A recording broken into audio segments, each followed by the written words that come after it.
दोस्तों, क्या आपने कभी खुद से वादा किया है कि अब से मैं बदल जाऊंगा, अब से मैं डिसिप्लिन्ड बनूंगा, लेकिन कुछ ही दिनों बाद आप फिर वहीं लौट गए जहां पहले थे? अगर हाँ, तो आप अकेले नहीं हैं। दुनिया के ज्यादातर लोग असफल इसलिए नहीं होते क्योंकि उनके पास टैलेंट नहीं होता, बल्कि इसलिए होते हैं क्योंकि उनके पास लंबे समय तक टिके रहने वाली सेल्फ डिसिप्लिन नहीं होती।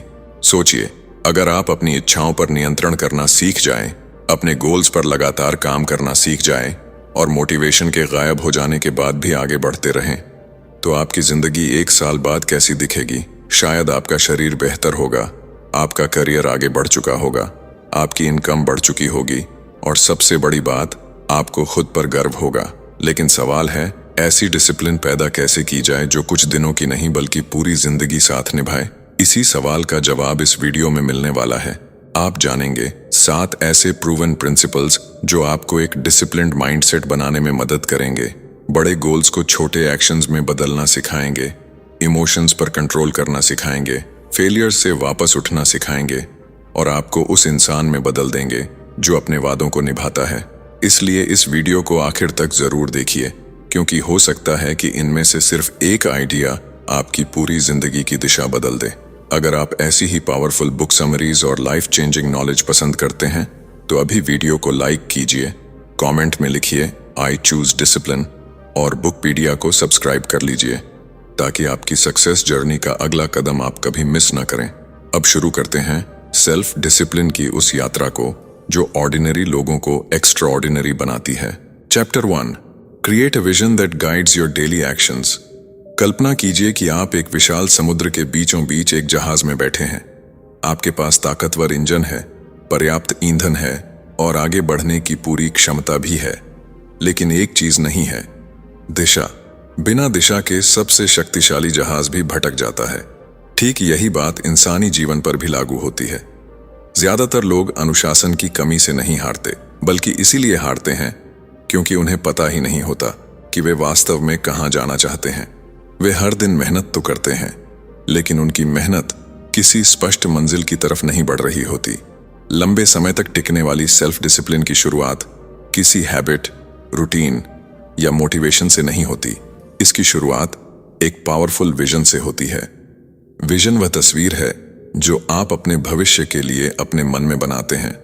ये वह स्पष्ट उत्तर है जो आपको बताता है कि आप 5 साल बाद कौन बनना चाहते हैं, आपकी हेल्थ कैसी होगी, आपका करियर कहां होगा, आपके रिलेशनशिप्स कैसे होंगे और आपकी जीवन शैली कैसी दिखेगी।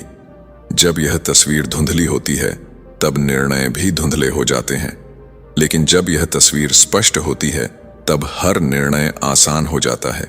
सोचिए, अगर आपको पता हो कि आप एक सफल एंटरप्रेन्योर बनना चाहते हैं तो देर रात तक बिना उद्देश्य सोशल मीडिया स्क्रॉल करना अचानक कम आकर्षक लगने लगता है। अगर आपको अपने शरीर का भविष्य साफ दिखाई देता है तो अनहेल्थी चॉइसेस पर नियंत्रण करना आसान हो जाता है। विजन आपके लिए एक इनविजिबल कंपास की तरह काम करता है। जब डिस्ट्रैक्शंस आपको रास्ते से भटकाने की कोशिश करते हैं तब यही विजन आपको वापस सही दिशा में ले आता है। एक दिलचस्प तथ्य यह है कि एलीट एथलीट्स, सक्सेसफुल एंटरप्रेन्योर्स और हाई परफॉर्मर्स नियमित रूप से विजुअलाइजेशन का अभ्यास करते हैं। वे सिर्फ गोल्स नहीं लिखते, बल्कि अपने भविष्य की मानसिक तस्वीर भी बनाते हैं। उनका दिमाग उस भविष्य को पहले ही स्वीकार करना शुरू कर देता है। यही कारण है कि वे कठिन परिस्थितियों में भी अपने रास्ते पर टिके रहते हैं। उनके एक्शंस किसी टेम्पोरेरी मोटिवेशन से नहीं, बल्कि एक बड़े उद्देश्य से संचालित होते हैं। लेकिन यहाँ एक बड़ी गलती होती है। लोग विजन को सिर्फ सपनों तक सीमित कर देते हैं। वे चाहते तो बहुत कुछ हैं, लेकिन उसे स्पष्ट रूप से परिभाषित नहीं करते। याद रखिए, एक अस्पष्ट सपना कभी भी मजबूत अनुशासन पैदा नहीं कर सकता। आपका विजन इतना स्पष्ट होना चाहिए कि आप उसे महसूस कर सकें। जितना स्पष्ट आपका भविष्य होगा, उतनी ही मजबूत आपकी वर्तमान डिसिप्लिन होगी। आज से खुद से एक सवाल पूछिए, अगर अगले 5 साल बिल्कुल आपकी इच्छा के अनुसार जाए तो आपकी जिंदगी कैसी दिखेगी? उस तस्वीर को अपने मन में बनाइए, उसे लिखिए, उसे रोज देखिए, क्योंकि जब भविष्य की तस्वीर शक्तिशाली होती है तो वर्तमान के प्रलोभन कमजोर पड़ जाते हैं। और यही वह क्षण होता है जहां सच्ची सेल्फ डिसिप्लिन जन्म लेती है। लेकिन केवल विजन होना ही काफी नहीं है। बहुत से लोगों के पास बड़े सपने होते हैं, फिर भी वे आगे नहीं बढ़ पाते। आखिर ऐसा क्या है जो सपनों को वास्तविकता में बदलता है? इसका जवाब अगले अध्याय में छिपा है, जहां हम जानेंगे कि बड़े से बड़े गोल्स को रोज के छोटे छोटे एक्शंस में कैसे बदला जाता है। Chapter 2, break big goals into daily repeatable behaviours. क्या आपने कभी किसी पहाड़ को देखकर सोचा है कि कोई इंसान इसकी चोटी तक आखिर पहुंच कैसे जाता होगा? दूर से देखने पर वह पहाड़ इतना विशाल लगता है कि उसे जीतना लगभग असंभव दिखाई देता है। लेकिन सच्चाई यह है कि कोई भी व्यक्ति एक ही छलांग में चोटी तक नहीं पहुंचता। वह सिर्फ एक कदम उठाता है, फिर दूसरा, फिर तीसरा। धीरे धीरे हजारों छोटे कदम मिलकर उस असंभव लगने वाले लक्ष्य को वास्तविकता में बदल देते हैं।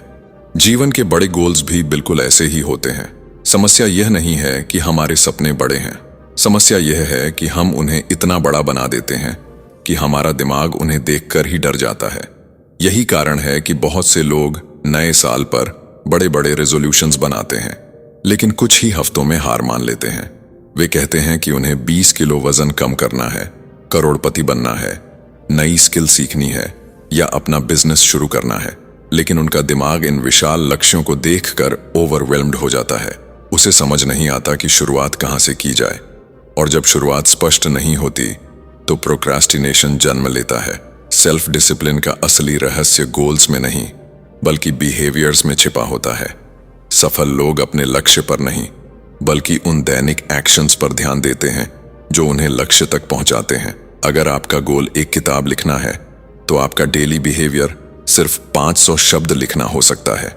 अगर आपका लक्ष्य फिट होना है तो आपका बिहेवियर सिर्फ 20 मिनट वॉक करना हो सकता है। अगर आपका सपना फाइनेंशियली फ्री बनना है तो आपका बिहेवियर रोज अपनी इनकम का एक हिस्सा इन्वेस्ट करना हो सकता है। दुनिया के सबसे सफल लोगों में एक कॉमन पैटर्न पाया गया है। वे अपने सपनों को छोटे छोटे रिपीटेबल एक्शंस में तोड़ देते हैं।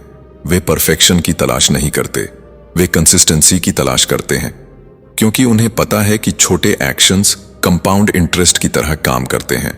शुरुआत में उनका प्रभाव बहुत छोटा दिखाई देता है, लेकिन समय के साथ वही एक्शंस असाधारण परिणाम पैदा करते हैं। कल्पना कीजिए कि आप रोज सिर्फ 10 पेज पढ़ते हैं। यह सुनने में बहुत साधारण लगता है, लेकिन एक साल में आप 3500 से ज्यादा पेज पढ़ चुके होंगे। यह लगभग दर्जनों किताबों के बराबर है। यही छोटी आदतों की शक्ति है। वे शुरुआत में महत्वहीन लगती हैं, लेकिन लंबे समय में आपकी पहचान और भविष्य दोनों बदल देती हैं। यहां एक महत्वपूर्ण बात समझनी होगी। जब आप किसी बड़े गोल को छोटे डेली बिहेवियर्स में बदलते हैं तो आपका ध्यान परिणाम से हटकर प्रक्रिया पर आ जाता है, और प्रक्रिया पर नियंत्रण हमेशा हमारे हाथ में होता है।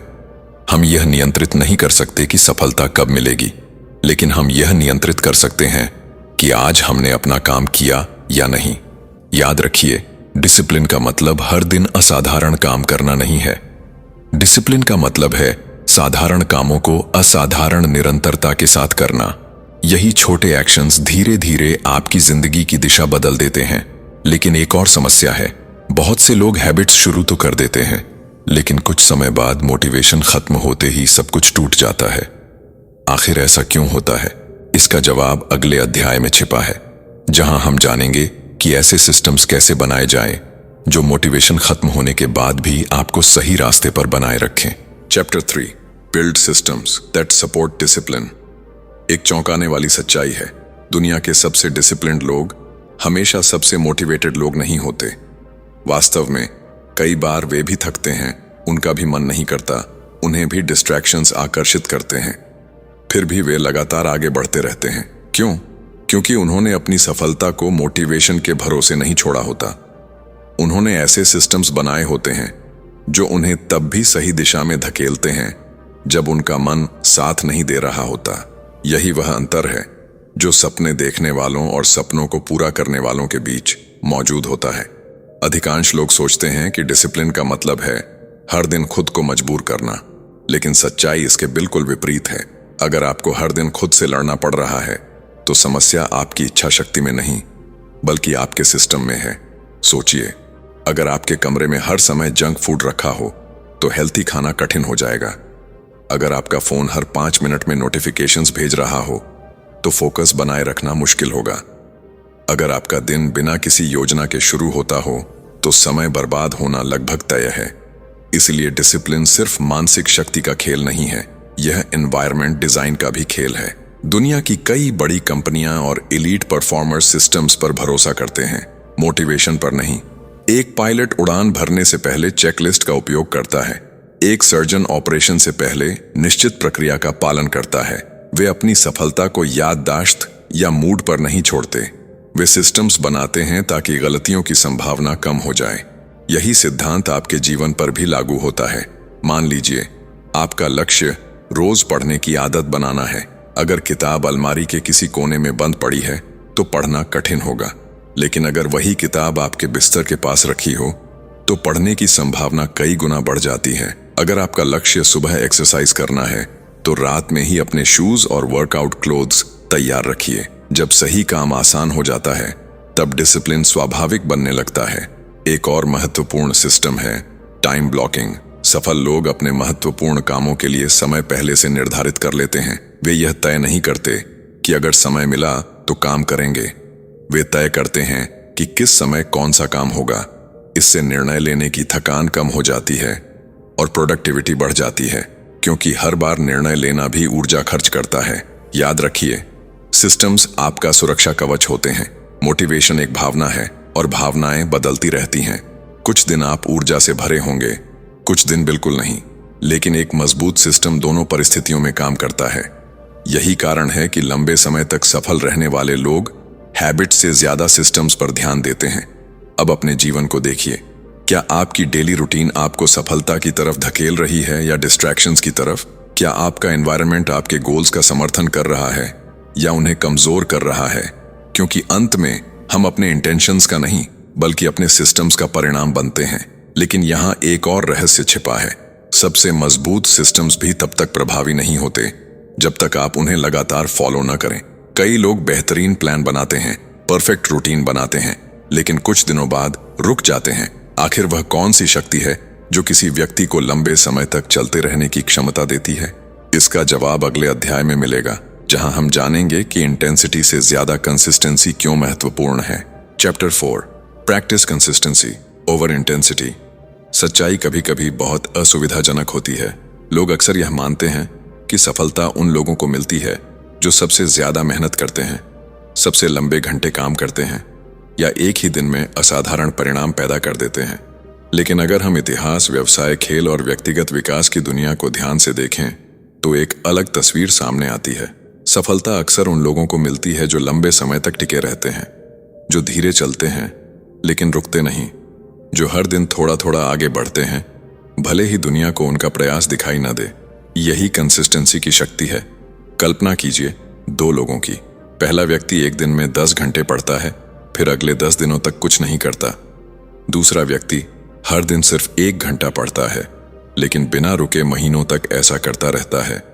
शुरुआत में पहला व्यक्ति अधिक प्रभावशाली दिखाई देगा, लेकिन समय के साथ दूसरा व्यक्ति उससे बहुत आगे निकल जाएगा, क्योंकि सफलता किसी एक दिन के प्रदर्शन से नहीं बल्कि हजारों दिनों की पुनरावृत्ति से बनती है।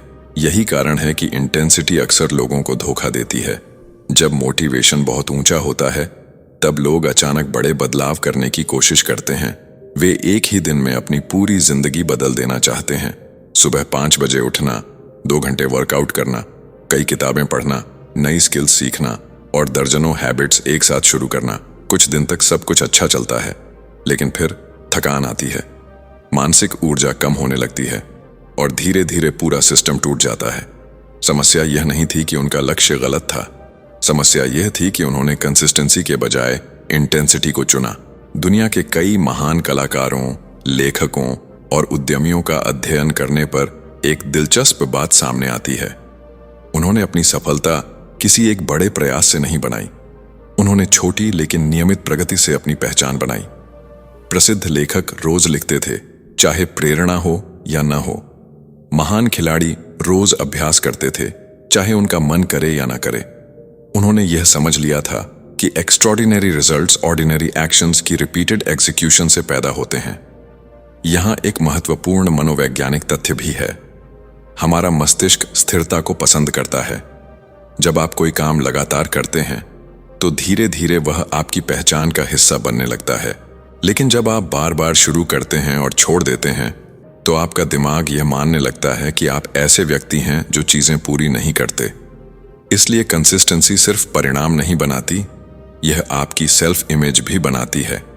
याद रखिए, कुछ दिन ऐसे आएंगे जब आप अपने बेस्ट वर्जन की तरह महसूस नहीं करेंगे। कुछ दिन ऊर्जा कम होगी, कुछ दिन परिस्थितियां आपके खिलाफ होंगी, लेकिन डिसिप्लिन का असली परीक्षण उन्हीं दिनों में होता है। क्योंकि कंसिस्टेंसी का मतलब परफेक्ट होना नहीं है, इसका मतलब है इम्परफेक्ट परिस्थितियों में भी आगे बढ़ते रहना। एक छोटा कदम, फिर दूसरा, फिर तीसरा। यही वह प्रक्रिया है जो समय के साथ असाधारण जीवन बनाती है। लेकिन एक सवाल अभी भी बाकी है, अगर कंसिस्टेंसी इतनी महत्वपूर्ण है तो फिर इतने सारे लोग बीच रास्ते में क्यों हार मान लेते हैं? उन्हें कौन सी चीज रोकती है? इसका जवाब हमारे भीतर छिपा है। अगले अध्याय में हम उस अदृश्य दुश्मन का सामना करेंगे जो सबसे मजबूत योजनाओं और सबसे अच्छी आदतों को भी नष्ट कर सकता है, हमारी भावनाएं और उन पर नियंत्रण की क्षमता। Chapter 5, strengthen your emotional self control. जरा सोचिए, आपने पूरी तैयारी कर रखी है, आपका विजन स्पष्ट है, आपकी हैबिट्स बन चुकी हैं, आपका सिस्टम तैयार है और आप लगातार प्रोग्रेस भी कर रहे हैं। लेकिन फिर एक दिन कुछ ऐसा होता है जो आपकी सारी योजनाओं को हिला देता है। कोई आपकी आलोचना कर देता है, कोई असफलता सामने आ जाती है, कोई बुरी खबर मिल जाती है, या फिर अचानक आपका मूड खराब हो जाता है और उसी एक पल में आप वह सब करने लगते हैं जिसे छोड़ने का आपने वादा किया था। यही वह क्षण है जहां ज्यादातर लोग हार जाते हैं। वे अपने गोल से नहीं हारते, वे अपनी इमोशन से हारते हैं। कई लोग यह मानते हैं कि डिसिप्लिन का संबंध केवल एक्शन से है, लेकिन वास्तविकता यह है कि डिसिप्लिन का सबसे बड़ा युद्ध हमारे भीतर चलता है। जब मन उदास होता है तब काम करने का मन नहीं करता। जब तनाव बढ़ता है तब हम आसान सुखों की तरफ भागते हैं। जब डर सामने आता है तब हम टाल मटोल करने लगते हैं। और जब सफलता मिलती है तब कई बार हम जरूरत से ज्यादा आत्मविश्वास में आकर गलत निर्णय ले लेते हैं। यानी हमारी भावनाएं अक्सर हमारे निर्णयों को नियंत्रित करती हैं, और यदि हम उन्हें नियंत्रित नहीं कर पाए तो वे हमारी पूरी दिशा बदल सकती हैं। दुनिया के श्रेष्ठ एथलीट्स, एंटरप्रेन्योर्स और लीडर्स की एक खास आदत होती है, वे भावनाओं को दबाने की कोशिश नहीं करते बल्कि उन्हें समझना सीखते हैं। उन्हें पता होता है कि हर भावना अस्थायी होती है। गुस्सा हमेशा नहीं रहता, डर हमेशा नहीं रहता, उदासी हमेशा नहीं रहती, लेकिन उस भावना के प्रभाव में लिया गया गलत निर्णय लंबे समय तक परिणाम देता है। इसीलिए वे प्रतिक्रिया देने से पहले रुकते हैं। वे अपनी भावनाओं को ऑब्जर्व करते हैं, उनसे नियंत्रित नहीं होते। एक रोचक तथ्य यह है कि न्यूरोसाइंस के अनुसार जब हम किसी तीव्र भावना में होते हैं तब हमारे मस्तिष्क का रैशनल थिंकिंग वाला हिस्सा कम सक्रिय हो जाता है। यही कारण है कि लोग गुस्से में ऐसी बातें कह देते हैं जिनका बाद में पछतावा होता है, या डर के कारण ऐसे अवसर छोड़ देते हैं जो उनकी जिंदगी बदल सकते थे। इसलिए इमोशनल सेल्फ कंट्रोल कोई सॉफ्ट स्किल नहीं है, यह सफलता की सबसे महत्वपूर्ण स्किल्स में से एक है। कल्पना कीजिए कि आपका मन आज काम करने का नहीं है। सामान्य व्यक्ति कहेगा, मेरा मूड नहीं है इसलिए मैं नहीं करूंगा। लेकिन डिसिप्लिन्ड व्यक्ति कहता है, मेरा मूड नहीं है लेकिन मेरा कमिटमेंट अभी भी मौजूद है। यही अंतर है। वह अपनी भावनाओं को स्वीकार करता है लेकिन अपने निर्णय उन्हें सौंपता नहीं है। एक शक्तिशाली तकनीक है भावना और कार्रवाई के बीच दूरी बनाना।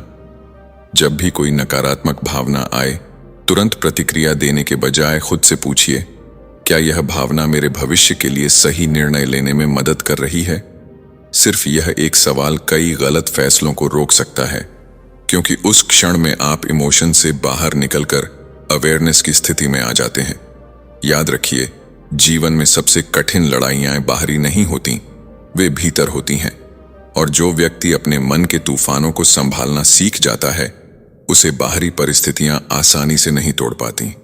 लेकिन यहां एक और चुनौती बाकी है। चाहे आपका इमोशनल कंट्रोल कितना भी मजबूत क्यों ना हो, जीवन में असफलताएं फिर भी आएंगी, गलतियां होंगी, योजनाएं टूटेंगी, और तब सवाल होगा, क्या आप गिरने के बाद फिर उठ पाएंगे? अगले अध्याय में हम जानेंगे कि सेटबैक्स को अपनी ताकत में कैसे बदला जाए और क्यों कई बार हार ही भविष्य की सबसे बड़ी जीत की शुरुआत बनती है। Chapter 6, learn from your setbacks instead of quitting. कल्पना कीजिए कि आप एक लंबी यात्रा पर निकले हैं। महीनों की मेहनत के बाद आप अपने लक्ष्य के काफी करीब पहुंच चुके हैं, लेकिन अचानक रास्ते में एक बड़ी दीवार आ जाती है। आप टकराते हैं, गिरते हैं और चोट खाते हैं। उसी पल आपके सामने दो विकल्प होते हैं। पहला, यह मान लेना कि यह यात्रा आपके लिए नहीं थी और वापस लौट जाना। दूसरा, यह समझना कि यह दीवार आपकी मंजिल नहीं रोक रही, बल्कि आपको कुछ सिखाने आई है। दुर्भाग्य से अधिकांश लोग पहला रास्ता चुनते हैं। वे असफलता को अंत समझ लेते हैं, जबकि सफल लोग उसे एक संकेत की तरह देखते हैं। जीवन की सबसे बड़ी गलतफहमियों में से एक यह है कि डिसिप्लिन्ड लोग कभी असफल नहीं होते। सच्चाई बिल्कुल उलटी है। वे भी गिरते हैं, वे भी गलतियां करते हैं, वे भी कई बार हारते हैं। फर्क सिर्फ इतना है कि वे असफलता को अपनी पहचान नहीं बनने देते। वे उसे फीडबैक की तरह इस्तेमाल करते हैं। वे पूछते हैं, मुझसे क्या गलती हुई, न कि मेरे साथ ही ऐसा क्यों हुआ। यही मानसिकता उन्हें दूसरों से अलग बनाती है। इतिहास पर नजर डालिए। दुनिया के कई महान आविष्कार, कंपनियां और उपलब्धियां असफलताओं की लंबी श्रृंखला के बाद पैदा हुईं। एक मशहूर तथ्य है कि थॉमस एडिसन ने बल्ब बनाने से पहले हजारों असफल प्रयास किए थे। जब उनसे पूछा गया कि क्या उन्हें इतनी असफलताओं से निराशा नहीं हुई, तो उनका दृष्टिकोण अलग था। वे हर प्रयास को यह जानने का तरीका मानते थे कि क्या काम नहीं करता। यही माइंडसेट हर क्षेत्र में सफलता की नींव बनाता है। लेकिन हमारे दिमाग की एक कमजोरी है। जब हम असफल होते हैं तो हमारा मन उस घटना को बढ़ा चढ़ाकर देखने लगता है। एक खराब दिन हमें लगता है कि पूरी जिंदगी खराब हो गई। एक गलती हमें यह विश्वास दिला देती है कि हम सक्षम नहीं हैं। एक सेटबैक हमें यह सोचने पर मजबूर कर देता है कि शायद हम कभी सफल नहीं होंगे। यही वह मानसिक जाल है जिसमें अधिकांश लोग फंस जाते हैं। वे घटना को स्थायी सत्य मान लेते हैं। सच्चाई यह है कि असफलता एक घटना है, पहचान नहीं। अगर आप किसी आदत को एक दिन नहीं निभा पाए, तो इसका मतलब यह नहीं कि आप अनडिसिप्लिन्ड हैं। अगर आपका बिजनेस प्लान काम नहीं किया, तो इसका मतलब यह नहीं कि आप असफल व्यक्ति हैं। अगर आप किसी परीक्षा में पीछे रह गए, तो इसका मतलब यह नहीं कि आपका भविष्य खत्म हो गया। ये सिर्फ घटनाएं हैं, और घटनाएं बदल सकती हैं। एक शक्तिशाली नियम है, नेवर मिस ट्वाइस। अगर किसी दिन आप अपनी आदत पूरी नहीं कर पाए, तो अगले दिन हर हाल में वापस लौटिए, क्योंकि एक गलती आपको नहीं रोकती, लेकिन लगातार दोहराई गई गलती आपकी दिशा बदल देती है। सफल लोग पूर्णता की तलाश नहीं करते, वे रिकवरी की क्षमता विकसित करते हैं। वे जानते हैं कि गिरना समस्या नहीं है, गिरकर पड़े रहना समस्या है। याद रखिए, हर सेटबैक अपने साथ एक लेसन लेकर आता है। कभी वह आपको बेहतर स्ट्रेटेजी सिखाता है, कभी पेशेंस, कभी ह्यूमिलिटी और कभी रिजिलियंस। और अक्सर वही लेसन्स आपको उस व्यक्ति में बदलते हैं जो सफलता को संभालने के योग्य होता है। लेकिन यात्रा अभी पूरी नहीं हुई है। Vision, habits, systems, consistency, emotional control और सेटबैक्स से सीखने के बाद भी एक अंतिम तत्व बाकी है। एक ऐसा तत्व जो इन सभी को जोड़कर आपकी पहचान बदल देता है। अगले और अंतिम अध्याय में हम जानेंगे कि डिसिप्लिन्ड एक्शंस को अपनी आइडेंटिटी का हिस्सा कैसे बनाया जाए, क्योंकि जब आपकी पहचान बदल जाती है, तब आपका पूरा जीवन बदल जाता है। Chapter 7, reinforce your identity as a disciplined person. कल्पना कीजिए कि आज से 5 साल बाद आप सुबह उठते हैं, आपकी आंखें खुलती हैं और आपको खुद को मोटिवेट करने की जरूरत नहीं पड़ती। आप बिना संघर्ष के अपने महत्वपूर्ण काम शुरू कर देते हैं। एक्सरसाइज करना, पढ़ना, सीखना, अपने गोल्स पर काम करना, यह सब किसी बोझ की तरह नहीं लगता, क्योंकि अब यह सिर्फ आपकी आदत नहीं रही, यह आपकी पहचान बन चुकी है। और यही वह अंतिम रहस्य है जिसे समझे बिना सेल्फ डिसिप्लिन कभी स्थायी नहीं बन सकती। अधिकांश लोग अपना जीवन एक्शंस बदलने में बिताते हैं, लेकिन बहुत कम लोग अपनी आइडेंटिटी बदलते हैं। वे कहते हैं, मैं वजन कम करना चाहता हूं, मैं अमीर बनना चाहता हूं, मैं डिसिप्लिन्ड बनना चाहता हूं, लेकिन उनके भीतर की पहचान अब भी वैसी ही रहती है। वे अब भी खुद को प्रोक्रेस्टिनेटर, लेजी या इनकंसिस्टेंट व्यक्ति मानते हैं। और यही समस्या है, क्योंकि अंततः हम वही काम बार बार करते हैं जो हमारी पहचान के अनुरूप होता है। अगर कोई व्यक्ति खुद को स्मोकर मानता है तो उसके लिए सिगरेट छोड़ना बहुत कठिन होगा। अगर कोई खुद को लेजी मानता है तो उसके लिए प्रोडक्टिव बनना मुश्किल होगा। लेकिन जब पहचान बदलती है तब व्यवहार भी बदलने लगता है। यही कारण है कि सबसे शक्तिशाली परिवर्तन बाहर से नहीं, भीतर से शुरू होता है। एक दिलचस्प मनोवैज्ञानिक तथ्य है, हमारा मस्तिष्क हमेशा हमारी सेल्फ इमेज के साथ सामंजस्य बनाए रखने की कोशिश करता है। अगर आप खुद को डिसिप्लिन्ड व्यक्ति मानते हैं तो आपका दिमाग ऐसे निर्णय लेने लगता है जो उस पहचान को मजबूत करें। और अगर आप खुद को कमजोर इच्छा शक्ति वाला व्यक्ति मानते हैं तो आपका दिमाग उसी विश्वास को सच साबित करने के लिए प्रमाण खोजता रहेगा। यहीं पर छोटे एक्शंस की वास्तविक शक्ति सामने आती है। हर बार जब आप समय पर उठते हैं, आप सिर्फ जल्दी नहीं उठ रहे होते, आप खुद को यह साबित कर रहे होते हैं कि आप एक डिसिप्लिन्ड व्यक्ति हैं। हर बार जब आप डिस्ट्रैक्शन को इग्नोर करके अपने काम पर ध्यान देते हैं, आप अपनी नई पहचान को मजबूत कर रहे होते हैं। हर बार जब आप हार के बाद वापस उठते हैं, आप अपने मन को सिखा रहे होते हैं कि आप हार मानने वाले लोगों में से नहीं हैं। याद रखिए, आइडेंटिटी एक दिन में नहीं बनती, ये हजारों छोटे सबूतों से बनती है। हर एक्शन एक वोट की तरह होता है और धीरे धीरे ये वोट्स तय करते हैं कि आप कौन बनेंगे। इसलिए परफेक्शन की तलाश मत कीजिए, सिर्फ इतना सुनिश्चित कीजिए कि आपके डेली एक्शंस उस व्यक्ति के अनुरूप हों जो आप बनना चाहते हैं। अब पीछे मुड़कर देखिए, आपने विजन की शक्ति को समझा, आपने बड़े गोल्स को छोटे एक्शंस में बदलना सीखा, आपने सिस्टम्स बनाए, आपने कंसिस्टेंसी को इंटेंसिटी से ऊपर रखा, आपने इमोशंस पर नियंत्रण करना सीखा, आपने सेटबैक्स को लेसन्स में बदलना सीखा, और अब आपने यह जान लिया कि इन सभी चीजों का अंतिम उद्देश्य क्या है, एक नई पहचान बनाना। यही वह बिंदु है जहां सेल्फ डिसिप्लिन एक स्किल से बढ़कर जीवन जीने का तरीका बन जाती है। और जब ऐसा होता है तब सफलता आपका पीछा करने लगती है, क्योंकि अब आप सफलता पाने की कोशिश नहीं कर रहे होते, बल्कि ऐसे व्यक्ति बन चुके होते हैं जिसके लिए सफलता स्वाभाविक परिणाम है। तो आज खुद से एक वादा कीजिए, मोटिवेशन का इंतजार नहीं करेंगे, परफेक्ट समय का इंतजार नहीं करेंगे, कल का इंतजार नहीं करेंगे, क्योंकि आपका भविष्य किसी बड़े निर्णय से नहीं बल्कि आज ले गए छोटे निर्णयों से बनेगा। और शायद वर्षों बाद जब आप अपने जीवन को पीछे मुड़कर देखेंगे तो आपको एहसास होगा कि आपकी पूरी कहानी उस दिन बदलनी शुरू हुई थी, जिस दिन आपने यह निर्णय लिया था कि आप अपने गोल्स का पीछा नहीं करेंगे, आप उस व्यक्ति में बदलेंगे जो उन्हें हासिल करने के योग्य है।